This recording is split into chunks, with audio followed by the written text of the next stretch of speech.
Hello, I'm Jerry Crosby, and I'm delighted to invite you to the Chico Steak Life Sketches webcast. And today I will be introducing the best hot dog man and musician in Chico, California, Val Montague. It's good to have you with us, Val. Well, it's good to be here. And Val's family, his older sister Bev, was one of my dearest friends growing up. So I'm so happy to be able to get to know even better another one of the Montague clan. So it's good to have you here. So tell us a little bit about being born in Chico and growing up here. Well, I wasn't actually born in Chico. I was born in Red Bluff. We made the big trek down, to get out of the heat. And so we moved here in '68 when I was 3 years old. But I was in the old First Ward, and we were part of the Gridley Steak back then. And then we became the Chico Steak, and I grew up in Chico. And when you guys moved here, were you kind of already near the park at that point in time? Was that your guys' first house? Yeah, just here in right Chico? across the street from the park. So that was our front yard, really. Yeah, it was lovely growing up next to the park. I enjoyed when we moved closer to it as well. So as you were growing up, were there any teachers that had a particular interest in you or influenced your life? Well, as far as the church goes, there were many wonderful people that I got to know, like John Clark and Sister Powell and Lee Shannon, and Brad Ogden was a seminary teacher, and Ruby Lewis, which was John Clark's mother, if you I remember remember her, yes. She was a sweetie, and all these people, you know. I have very affectionate memories of them, but they loved me first, and I loved them. They were great people. And being the youngest of six children, I kind of had the family reputation, for good or for bad, when I went to school or when I went to church or anything like that. So another one of those Montagues coming along. Well, no, actually, it was one of those Montagues coming along. That's true. I've been very careful to say Montague and not let my muscle memory go back into Montague. So here you are growing up in this area. How did you end up meeting your wife, Leslie? Well, I was in the student ward at the time, and she had just moved from Utah. She had relocated to the area, and I think the first Sunday I had sung a song, and she was going, "Who is that guy?" But anyways, we knew each other for a while before we started dating, but when we did, it just clicked. She was manager of Subway, and I had my own restaurant, and so we had lots of things in common. And things changed. I moved in my house at that time, and she moved into my old room at my mother's house because she needed a new place to stay, and we had kind of a converted, away from the house in the old garage or whatever, and that's where she stayed. And my mother, loved my girlfriend, and she wanted her to be. She wanted her to be her daughter-in-law. So after we had dated about a year, my mother's kind of going, okay, we need to get this process moving. And so she showed my girlfriend at the time, Leslie, some china that she had in her room. And she said, this could be yours if if you like it. And Leslie goes, "Oh, really? I can have it?" She said, "Yeah, but it should stay in the family." So Leslie came over to my house and she said, "Let's go over to your mother's house." And so we went in there and she said, "Your mother, this is the china, and it was your grandmother's." She said, "You could have this. She said, "I could have this, but it comes with a condition, and it has to stay in the family." And I really like this china, Val. And she said, "Can I have this china?" I said, "Yeah, okay, sure." So that was our engagement. That was it? That was, you didn't do a secondary proposal for her, No, Val? she goes, Doris, Val said I can have the china. And my mother came in and said, oh, good. When's the date? That is We were great. married, a few months later. So we know that your mom really approved of Leslie and loved her. But this continued on through your marriage, not just during your dating days. Tell us your pillowcase story. Well, one Christmas, my mother made pillowcases, embroidered them, and gave them to all of her children and their families, their spouses, whatever. So my brother Robert and his spouse got a pillowcase, set of pillowcases. Now, all of her sons got yellow pillowcases, and all of her daughters got purple pillowcases. And so my brothers opened up theirs, and theirs were yellow. My sisters opened up theirs, and theirs were purple. And then we opened up ours, and ours was purple. And I was kind of going, Mother, why did we get this color? And she said, well, all my daughters got purple pillowcases. I said, but I'm your son. She's going, oh, because she was thinking, her daughter Leslie and her husband. And her husband. I'm going, Mother.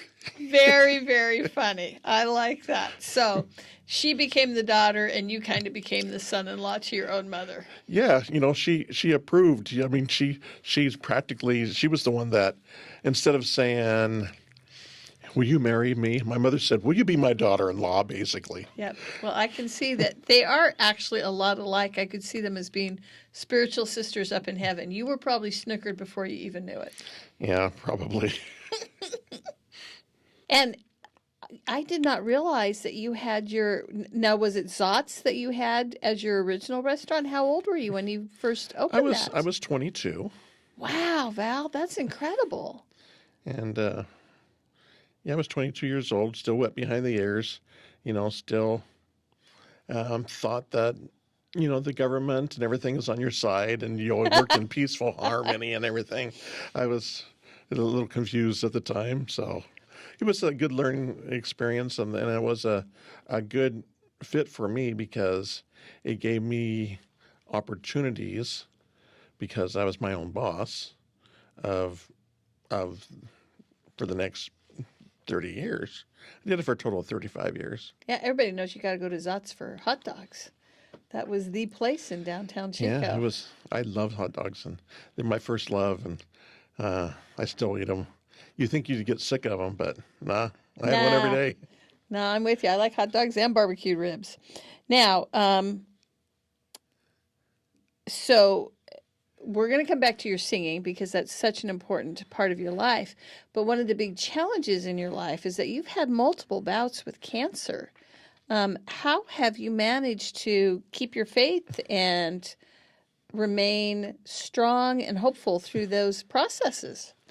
Well, to back up a little bit, I was 34 years old. Mm-hmm. My son was 3 years old, and I was having a hard time breathing. But I just thought, I'm getting older. I've got 10 pounds to lose, I just, But I saw a doctor about an earlobe that got infected.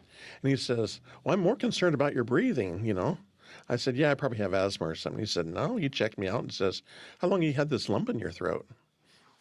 Lump in your neck. And I said, I got a lump in my neck? Anyways, took x-rays.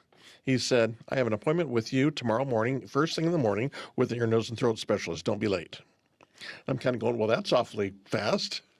Come to find out, I had a tumor on my thyroid. That was 9 centimeters in length, and it was cutting off 3/4 of my airway, and that was why I couldn't breathe very well. Isn't it wonderful looking back on how the little problem Heavenly Father gave you corrected the big problem you weren't even noticing? Yeah, because it would have just gotten bigger and bigger, and who knows what would happen after that point. Right.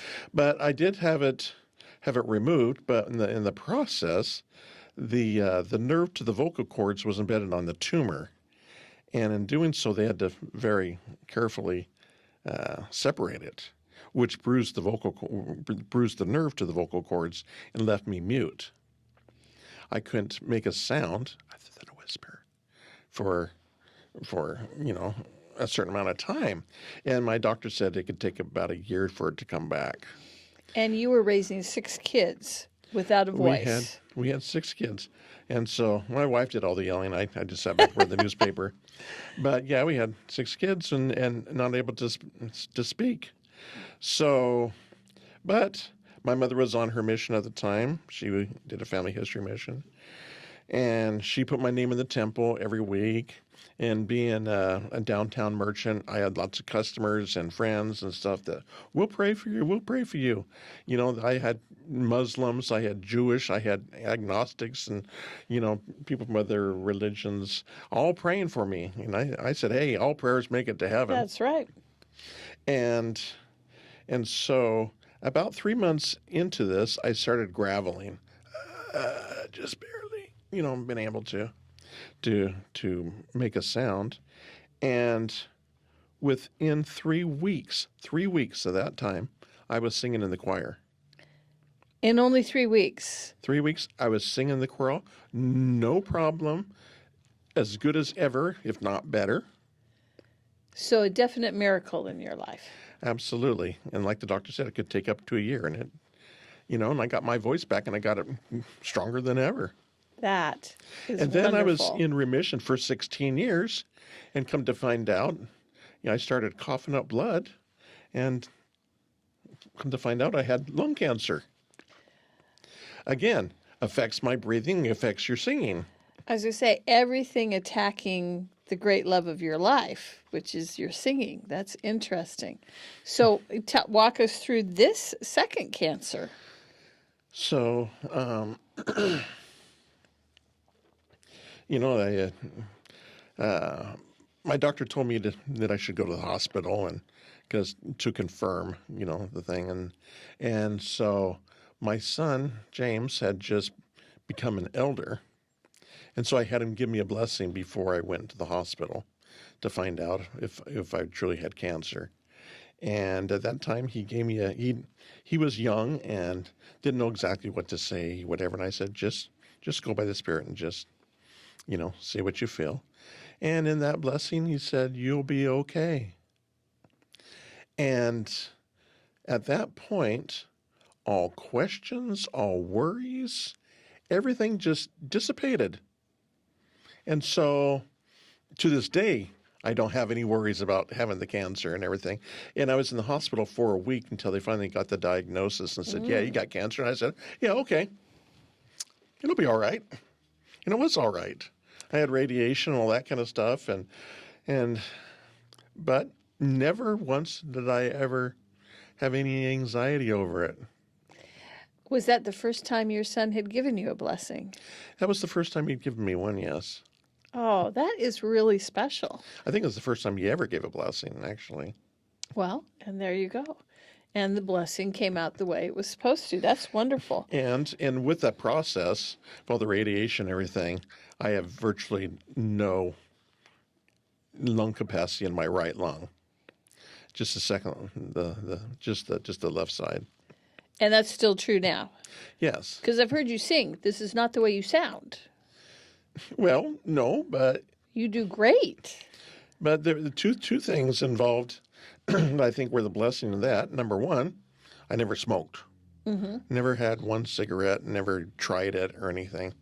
And number two, I didn't always sing, but I did play the trombone at age 10 and all the way through high school.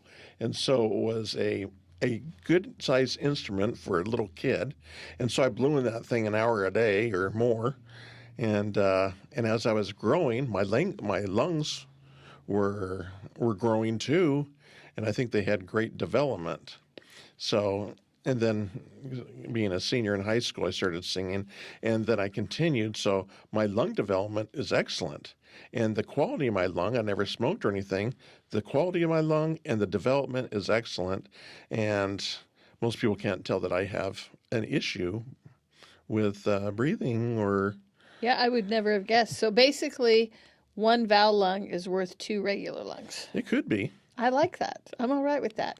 Now, you brought up singing, and you kind of have an interesting history with your singing and your musicality, because music is something you love, and yet that wasn't a smooth journey. there was a little bit of rocks. Can you talk to us about the early stages of your music and your singing? Well, I could always carry a tune. I knew it because my sisters would practice on the piano, and I'd tell them what the next note was. Mm-hmm. I would just hum the next note. I didn't think I was singing; I was just humming, so I wasn't singing. But I think I was about 7 years old in the old Esplanade building, and we had a program, and the primary was singing. And for whatever reason, I just didn't feel like singing that day, so I didn't. I stood up with the kids, but I didn't sing. Well, that wasn't acceptable to my dad. And I don't know, I embarrassed the family or something or other. And so that night in front of the family and the missionaries were there and everything else, he made me sing that song over and over again. Jesus Wants Me for a Sunbeam. I hate that song now. But, he it was just mean. And I never wanted to sing again. Mm-hmm. And I didn't. I didn't sing through elementary school, junior high, into high school. I was not going to sing. No one was going to hear me sing. I was not going to sing. And then I had the bishop at the time, Richard Rollins. He, one summer he said, I want to be in the choir, and I'm having a hard time. I don't read music, and I know you do. Because at the time, I didn't sing, but I played trombone. And so I had a good knowledge of music, of forzandos and diminuendos and alejandros and all these Latin words in music. I knew what they meant. I could read music because I played trombone. And so anyways, he said, I need your help. I said, well, I don't sing. He says, yes, you can sing. I need your help. I said, I don't sing. He said, get over it. Don't you kind of just love the fact that we were brought up that way and that we were taught to just get over some of our problems? I He love said, that. don't let this, ruin your life. Don't let this, affect your life. Put this behind you. And I sang with him and in the choir, and I enjoyed it. And I really liked it. And I was okay at it. I'd never really sang, and I was good at it. In so much that I signed up for choir my senior year. Without ever having sung with a junior high choir or the other choir, and so you're just popping in your last year. Yeah. That's something. And I figured, everybody's going to be so far ahead of me. They've been singing through high school, junior high. I'm going to be so far behind. But come to find out, everybody didn't have a natural talent to sing. I just figure everybody can sing. You and my mother. And so I sang, and I sang good. And in so much that at the end of the year, we had an award ceremony, and that's voted on by your peers. And I was voted the outstanding senior vocalist. Wow. That's pretty wonderful. And my son James also went to that same high school, and we're 30 years apart. So when I was 30, when I was 60, he was 30. So anyways, he went to the same school, had in the same music department, and when he was a senior, he also received the Outstanding Senior Vocalist Award. Oh. So we have the same award from the same school, 30 years apart. Did you just love that? Did you feel it in the moment? I was hoping that was going to happen. Yeah. I didn't want to jinx it or anything. But James just had a love of music. He listened to music in the womb. He came out singing, and now he's amazing singer, amazing pianist, organist, and he's going to be a music teacher. He's finishing up his studies. That's so exciting. So a year from now, he should be teaching at a high school.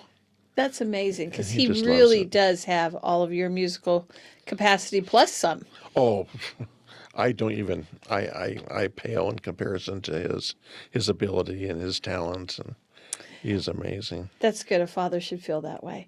How has that been a link for the two of you to have this shared adoration of music? Well, we talk often, usually for an hour or two, about once a week, about his experiences in the music. And, he got to play the tabernacle organ a couple weeks ago in the Cathedral of the Madeleine. And then he got to play at the BYU Provo. They got a new organ there. And last year he went to Europe and he got to play organ at the same cathedral where Martin Luther preached, and he got to play on that organ. And so we have this, musical connection.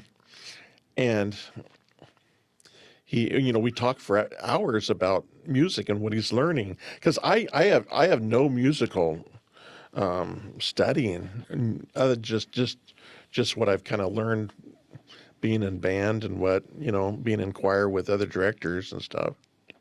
But he's got the knowledge and stuff, and half the time I can't understand what he is talking about. But yeah, we share a love of music, and we have lots to talk about. Did you bring Leslie into this love of music with the two of you, or is this kind of your thing? Well, Leslie was, her family were always into singing, and so she was very much involved with James and with music and stuff like that. And her mother was an organist, an exceptional organist. So music comes from her family too. And my grandfather was Ralph Montague up in Paradise, and he was in the symphony up there and played violin, and he'd played French horn when he was younger and stuff. And so there's music on both sides. That's wonderful. In all of the stuff you've done, because you've played instruments, you sing, you're a director, is there a favorite? Well, yeah, I love leading the music. I lead music in the sacrament meeting, and I try to portray the message of the song in my directing. I don't want to just get up to be a boring director. I tried to put the emotion into it. The same with directing a choir. I try to, because music is its own language. And in directing, you're not speaking. You have these subtle nuances that you're communicating with the choir members. And it's, I can just do it. The ones that know me, I know how to cut them off. I just have to just give them a little wink or something. Well, you are, as a person who's in your congregation, you are amazing director for the sacrament meeting. It's super appreciate you. Another gift that you have is the ability to observe others. Can you talk to us a little bit about that and how it's helped your life? Well, being the youngest of six, I observed what my older brothers and sisters did, and I tried not to repeat their mistakes because how they dealt with my dad. And so I'm kind of going, well, that didn't work. No, that didn't work either. And so I kind of had to get my own niche and said, well, I'm going to follow, like I said, learn from their mistakes. And I kind of carried that out. And so, like in music, I will study the conductors and I'll watch how they direct and how they communicate. I don't want to be watching the choir. I want to be watching the director. And so I observe the directors, and my technique for directing is probably a combination of probably about 60, 70 people, that I've been involved with or something. I pick up a certain thing here and there. I just love it. And so, yeah, I guess I just observe people, and I learn from them. Isn't that exactly what we're on earth to do? So that's a great skill to have. You brought up again that you were the youngest of 6 children, so you like large families. And then you and Leslie became foster parents. How many kids total did you guys foster? Well, we had a total of 50 foster children over a 20-year period. Wow. But that was over 23 years. Really, we should have had 50 over 23 years as often as they come and go. But we raised this sibling group. While James was like 3 years old, we got the girls, and then a year later we got the boys, and we raised them. Like Klika was 6 years old, and we ended up putting her through college. And I walked her down the aisle, and I'm grandpa to her kids, and the same with the other children. We had 50 foster kids, but we definitely claim these 4 our kids. And actually, the oldest one, Elijah, we actually did adopt, and so he actually has the Montague name.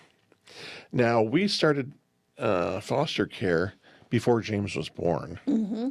And when he was born, we had 3 foster kids. And we did it for 23 years. And so we were done fostering, he was an adult. So he never knew anything different.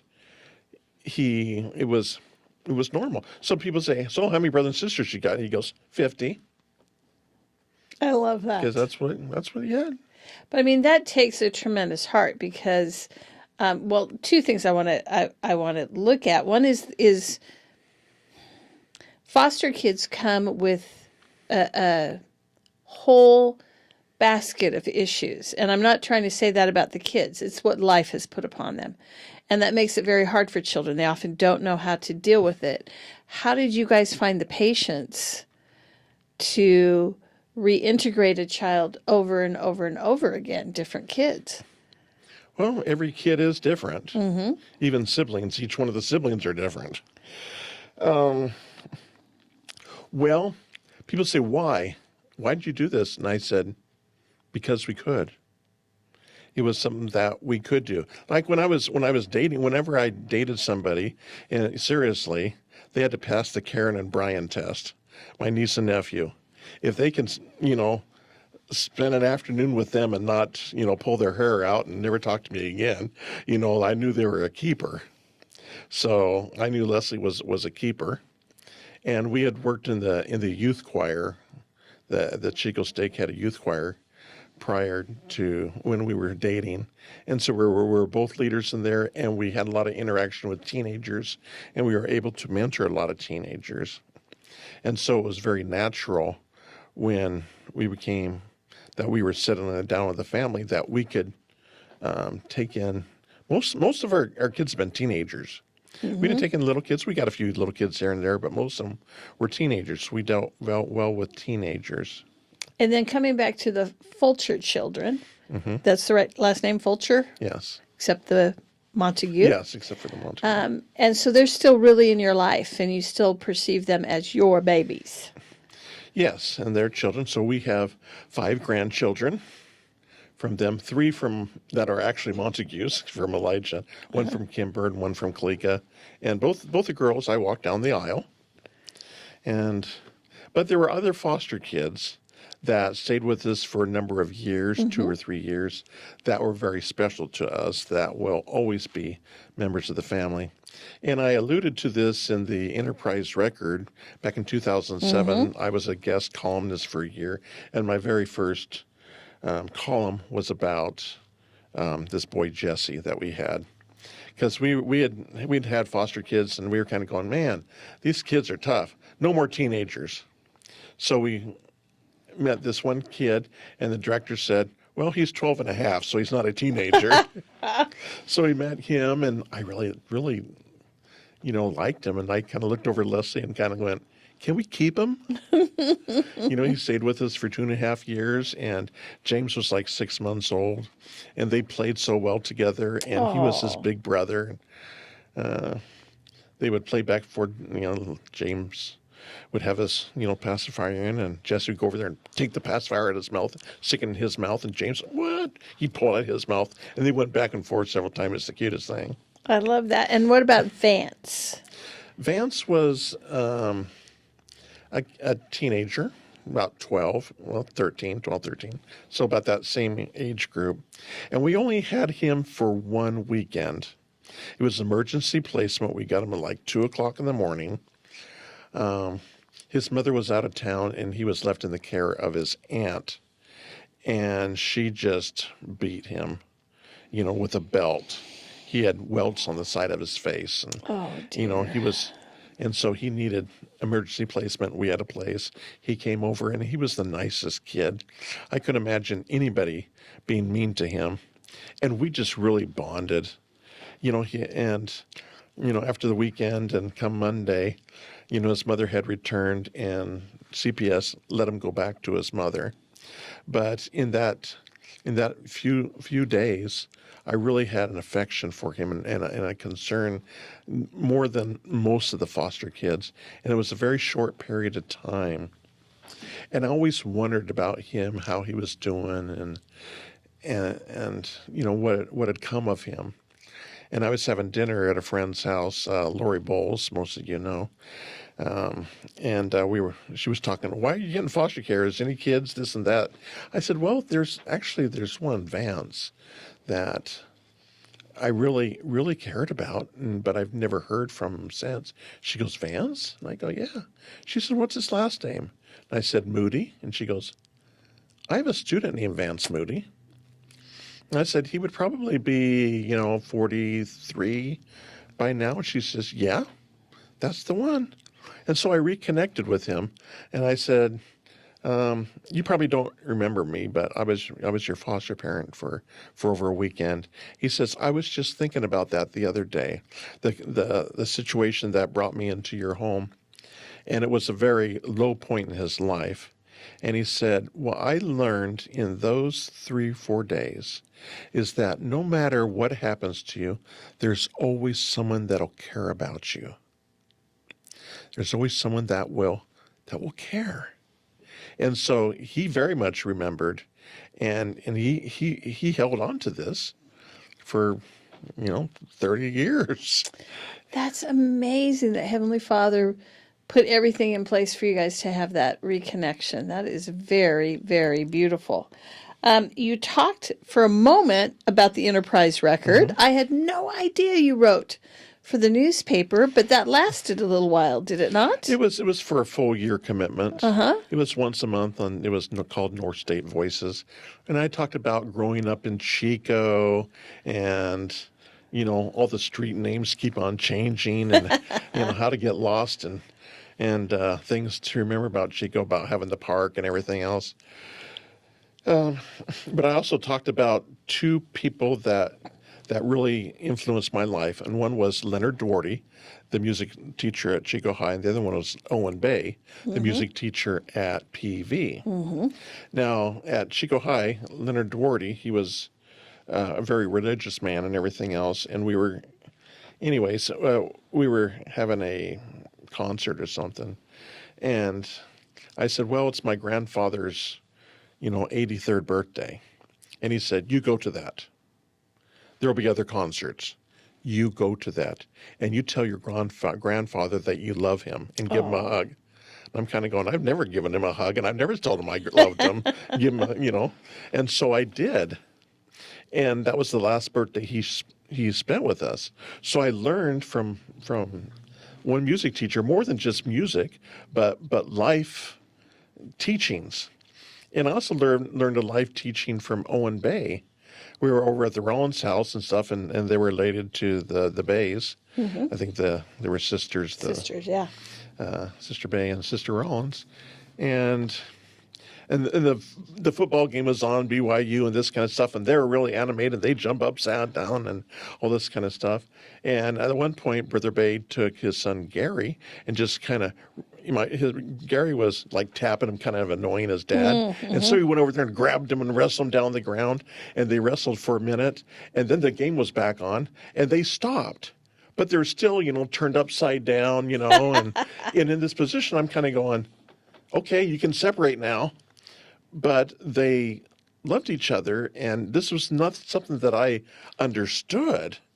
A parent was not someone you're supposed to love. It was kind of like the enemy, But they enjoyed themselves, and so I talked about that in my article about these two music teachers that taught me life experiences. And with that, I knew that that's the kind of relationship I wanted to have with my children. I don't want them to fear me when I come home. I wanted them to be excited. Right. I'm so glad when Daddy comes home. When I was Right. young, no, I wasn't. But I wanted the kids to be excited when Daddy came home. Well, and it sounds like you and James just have a fantastic relationship, as well as the rest of your extended family. So here you are running your own business, Yeah. fostering children, and then Leslie's father kind of comes into the picture because he could not be on his own anymore. How did that fit in with all that you had going on? Well, it's just kind of like when you got 6 kids and a friend, comes over and eats dinner, you just set an extra plate. We already had a house full of kids. What's one more person? Yeah, and it was towards the later years.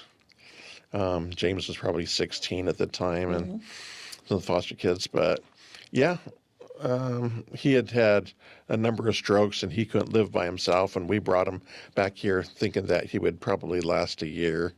You know, his wife died the year before, and he was in bad shape. And so he was the only one, Leslie was the only one that could care for him. And so she brought him out here and took so good care of him that he lasted almost 15 years. And I was kind of going, we'd been married 30 years, and 15 of them we had my father-in-law. There you go. And 23 of them we had foster kids.